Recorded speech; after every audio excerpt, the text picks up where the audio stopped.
Hello again and welcome back to my YouTube channel. This is Laura at Hyperstamper, and I have one of the last journals for the week of July 24th in my series of 10 a week this summer. And this one is from a lovely 70-year-old vintage book. I love the original cover, front and back, and the spine here. This is actually a very old Reader's Digest book of a collection of short stories. Now what I did here is I put some vintage lace on the front. This is a newer lace, this dark brown one. But I also found this antique door pull or handle pull from a drawer. And I believe it is from the 1800s. So I've attached that to the front so you have a really fun way of opening this journal up. So let's take a look. These beautiful original first pages, I left them in because they're just so pretty. So it says the date down here, 1952. Again, if you're a regular to my channel, you know that everything I use in here is authentic, antique, and vintage ephemera, except for the tea-dyed pages. I use a few of them in every journal just to give you that little bit of extra journaling space, and I do hand stamp them. There's a pretty little vintage doily.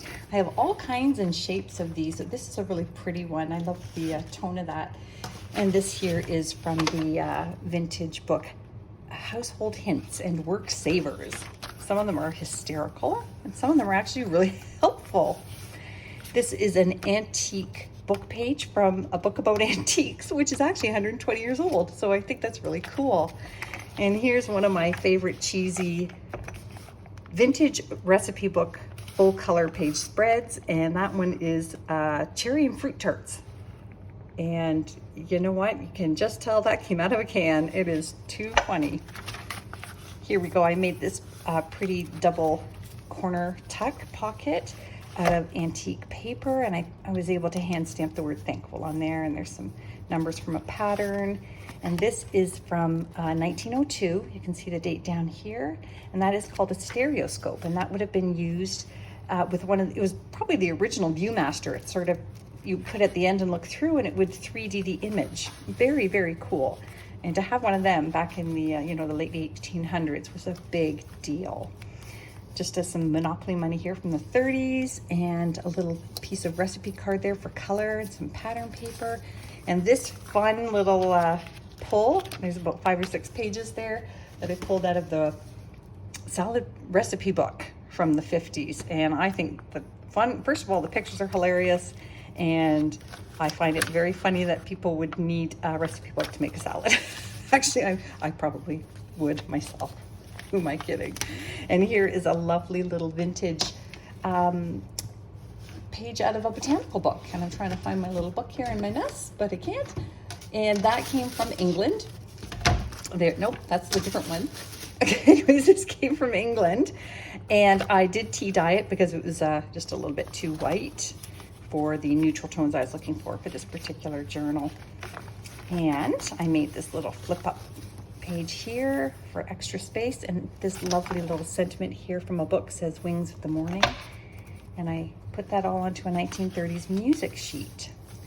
And there is the Magic Garden page, and again here is these lovely accounting ledger pages. This one is from 1932, and this is the oh, and look at the wonderful numbering here that they did by hand on all the pages. This is from Theater Arts 1946 cover.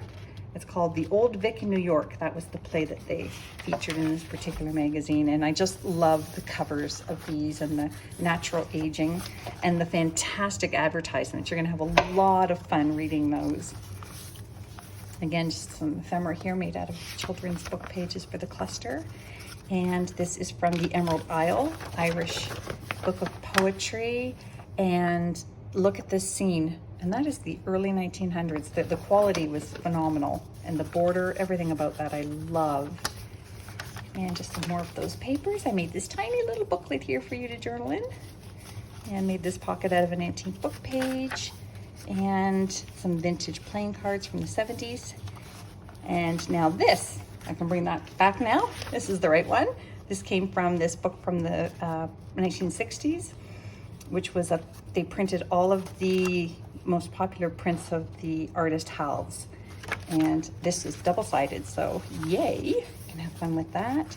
I made this from an antique a vintage dictionary. And I love this little page title that I pulled that says humor and whimsy. Isn't that fun? And this came from my collection of French almanac pages. And this one's from 1938. It's double-sided. There's October 13 and October 12 there. And there is the French almanac there from Paris. I get a lot of requests. And when you buy one of my journals, you can certainly ask for a different date. I can swap them out for you. And look at that European map from 1922 from a school geography book. And I think it's fantastic, and how things have changed over the years, last 100 years. And just, oh, this lovely print here from an antique book I have. That is phenolin, and this is pulled from the Blue Book of Interior Design from 1930, just on all different upholstery fabrics you can use for your very modern living room. And a Pearl Shop receipt from the 50s, and a vintage canasta scorecard there. Is that fun? Another pocket on the back side there. So we have double pockets. And here is another fun pocket that I've made out of a vintage encyclopedia page. Look at this wonderful postcard, and that is from the 1920s. Isn't that awesome? And this is from the 1950s. This very colorful, wonderful. I mean, who wouldn't wear these right now? I would buy these, both of these outfits today. They're fantastic. And that is from 70 years ago. Look at these wonderful outfits. Oh my gosh. You know what? We should have gone, I wish my grandma had kept all her clothes. And I made another vintage take here out of that wonderful plaid themed sewing pattern tissue, and that 1926 ledger page. It's double long. And just some more fun clusters. It's from a children's book. And I made this little triangle tuck here. Just made another little fun journaling piece here for you with a cluster at the top, and a little page here from March 1st, 1907. And some more journaling paper from an antique book. It's hard to find the blank ones, so I have a little collection of those to add to all my journals. And of course, I try in every journal I can until these are gone. The Mother Goose from the 1940s. They're just adorable. And this one is the Queen of Hearts. Isn't that pretty? And this is another one of those fantastic fashion pictures. Isn't that lovely? That's from the 1950s as well. Isn't that fun?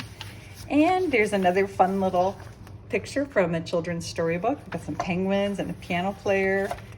Another dictionary page, vintage. We've got a little duck there. Another cluster. And then this is the back of the book. I kept in some of the original pages here. And there we go. Isn't that wonderful? So if you want to see more about this and the other dozens of journals I have on Etsy, please visit etsy.com/shop/hyperstamper with a capital H, and subscribe so you can see these before they go on Etsy. Talk to you soon.